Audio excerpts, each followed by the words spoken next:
Hola, bienvenidos a este resumen de la lección de escuela sabática. Hoy los estaremos acompañando. Mi nombre es Karen. Mi nombre es Juan y junto con Karen haremos el repaso de la lección de escuela sabática de esta semana, que lleva como título El costo del descanso. Así es. Esta semana entonces hemos visto que se ha centrado en la vida de un personaje muy conocido para nosotros. Hablamos de David, ¿sí? Vamos entonces a ubicarnos en el capítulo 11 de Segunda de Samuel. Ahí vamos a conocer o repasar, mejor dicho, porque sabemos que ustedes han estudiado durante la semana, acerca de un hecho muy particular en la vida de David. El capítulo 11 comienza diciendo: Aconteció el año siguiente, en el tiempo que salen los reyes a la guerra, que David envió a Joab junto a sus siervos y a todo Israel, y ellos derrotaron a los amonitas y sitiaron a Rabá, mientras David se quedó en Jerusalén. Qué dato curioso, ¿no? Así es, tal cual, porque normalmente en ese contexto los reyes solían acompañar en la guerra a sus soldados y a los que batallaban en ese momento, ¿no? Pero en este caso David quedó en Jerusalén. El versículo 2 continúa diciendo: Un día, al caer la tarde, se levantó David de su lecho y se paseaba sobre el terrado de la casa real, cuando vio desde el terrado a una mujer que se estaba bañando, la cual era muy hermosa. Envió David a preguntar por aquella mujer, y le dijeron: aquella es Betsabé, hija de Eliam, mujer de Urías, el heteo. Acá vemos a David que paseaba por el terrado y que vio, como dice el versículo, a una mujer que se estaba bañando. David tranquilamente hubiera podido desviar su mirada y continuar, ¿no es cierto?, en su palacio, pero nos muestra esto, que David en su mente recreó el pensamiento. ¿Por qué decimos así?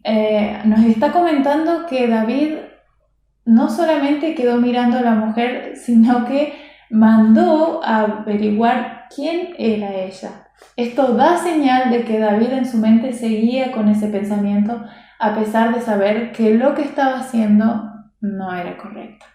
Y quería conseguir su objetivo también. Exactamente. Empezó por un pensamiento y esto cada vez se fue desarrollando aún más. Y por eso el versículo 3 dice, el 4, envió David mensajeros que la trajeran y la tomó. Cuando llegó, él durmió con ella. Luego ella se purificó de su inmundicia y regresó a su casa.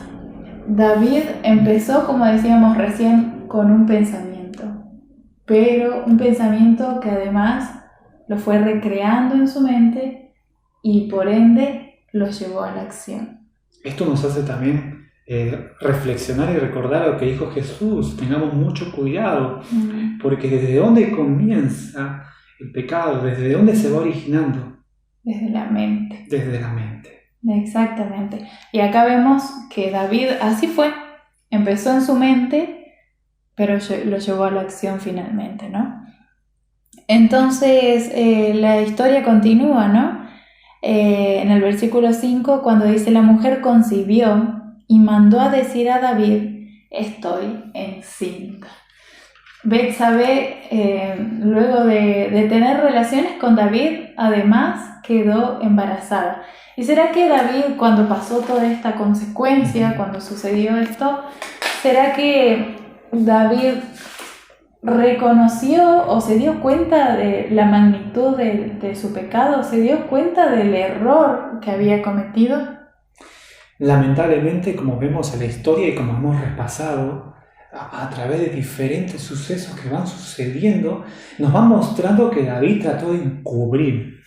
De paso, es una palabra que vemos en el transcurso del estudio, del repaso que hemos tenido, que se trata de encubrir a través de un hecho, y este hecho le lleva a cubrir de otra manera, que al final David no termina arrepintiéndose, por lo menos hasta esta parte de la historia.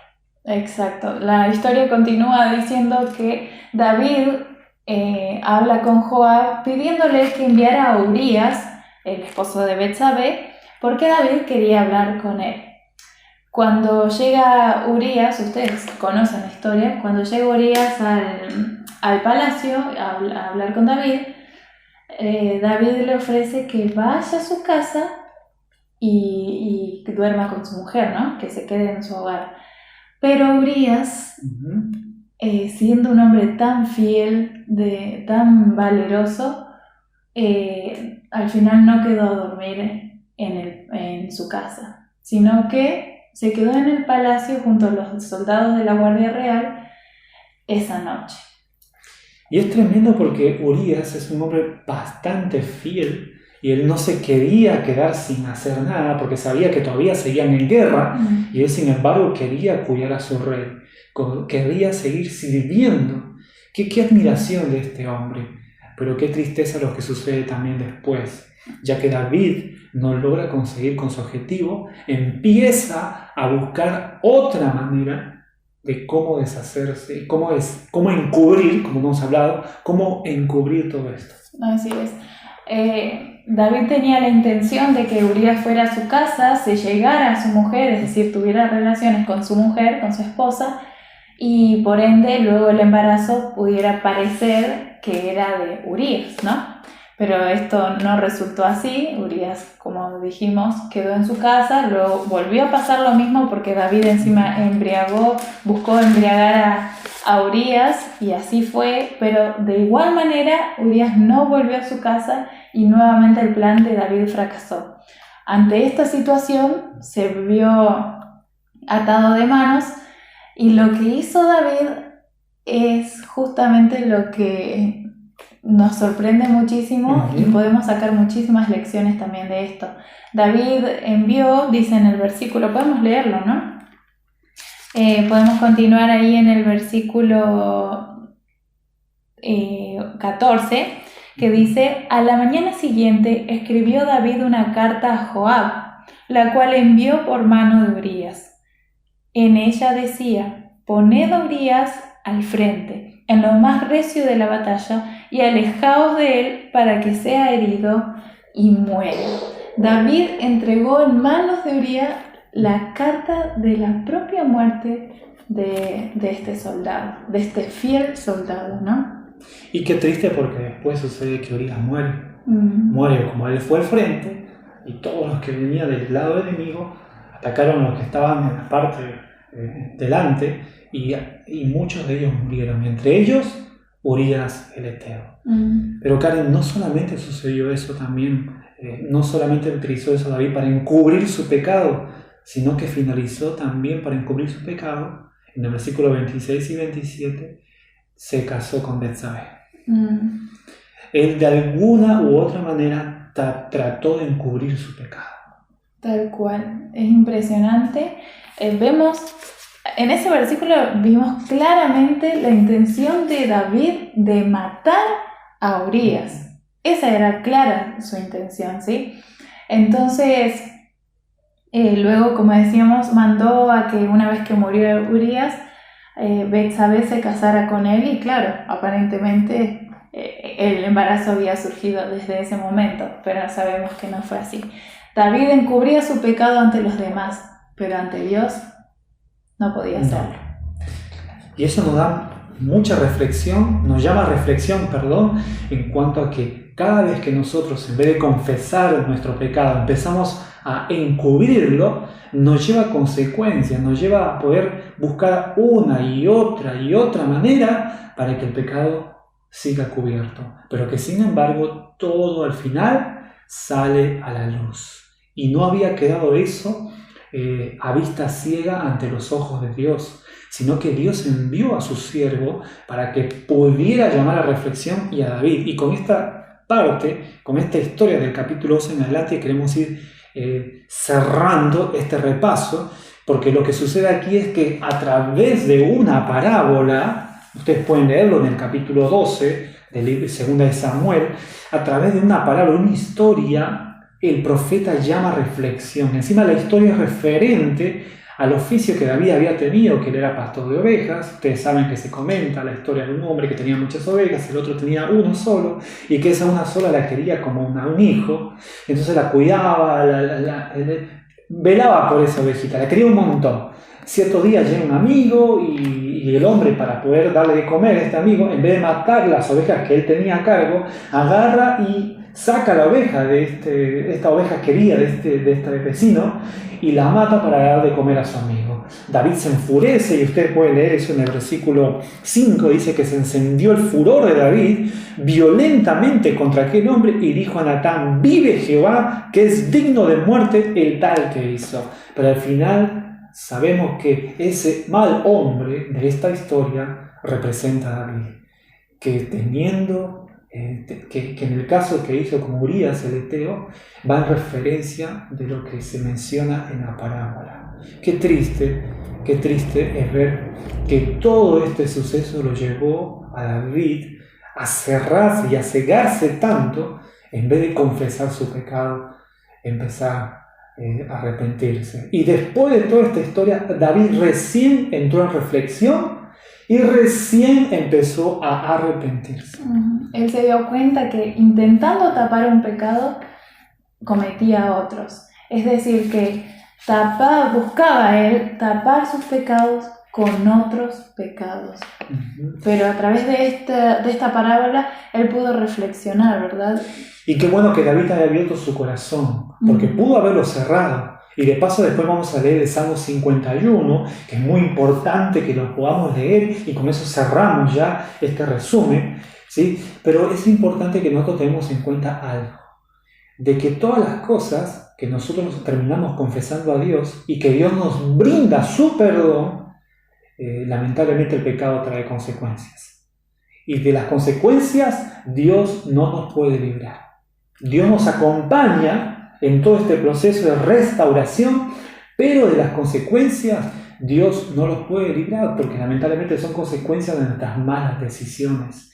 Y en este caso, en el versículo 14 del capítulo 12 de 2 Samuel, leemos lo siguiente: pero por cuanto con este asunto hiciste blasfemar a los enemigos de Jehová, el hijo que te ha nacido ciertamente morirá. Y no solamente, yo quiero ir un poquito más al fondo, trajo esta consecuencia, sino que después su familia se empezó a desmoronar, porque lamentablemente este mal ejemplo quedó marcado en la familia, en los hogares. Si ustedes leen después los capítulos consecutivamente de la descendencia de sus hijos, de David, se dan cuenta que hay pleitos, hay engaño, hay también adulterio y un montón de cosas que suceden a causa de una mala decisión. Pero Dios te acompaña, pero ojo, no te va a librar de las consecuencias del pecado. Pero saben, no solamente el pecado trae consecuencias. Las buenas nuevas es que el arrepentimiento también trae consecuencias, pero no negativas como lo trae el pecado, sino positivas. Y eso lo vamos a ver en el Salmo 51. En el Salmo 51, y con esto vamos a ir cerrando nuestro repaso de la lección de escuela sabática de esta semana. ¿Sí? En el Salmo 51 vamos a leer el versículo 10, donde menciona algo que David anhelaba, algo que David deseaba de todo corazón, porque al haber hecho algo ensució su vida, porque era una vida bastante recta, porque él temía mucho a Dios. Y es por eso que le pide que Dios le restituya su vida, y es cuando utiliza esta expresión que vamos a analizar ahora. ¿Cuál es, Cari? Crea en mí, Dios, un corazón limpio y renueva un espíritu recto dentro de mí. Entonces ahí vemos que Dios desea David desea que Dios crea en él un corazón limpio. La palabra crear, esa es la palabra utilizada en Génesis 1:1 cuando se refiere a que Dios creó los cielos. En el principio creó Dios los cielos y la tierra. Cuando no había nada, Dios empezó a crear. Dios empezó a colocar las cosas porque no había nada, pero Dios empezó a crear algo nuevo, algo perfecto. Y esa misma palabra se utiliza en el versículo 10 porque David quería que Dios creara algo nuevo en su vida, en su corazón. Y eso es lo que Dios hace cuando restaura tu vida. Vuelve a hacer todo de nuevo. Ojo, repito nuevamente, no te libra de las consecuencias, pero te acompaña en todo ese proceso. Pero Dios va restaurando tu vida, la va limpiando, te va restaurando. Y Dios desea del corazón restaurar la vida tuya y también la mía y también la de Karen. Pero tienes que confesar, tienes que hablar, no encubrir, y tenemos que acercarnos a Él con confianza porque Él está dispuesto a perdonarnos y darnos el verdadero descanso que no vas a encontrar a través de diferentes medios en el mundo. Solamente lo vas a encontrar a través de Jesús. Que Dios te bendiga. Nos vemos.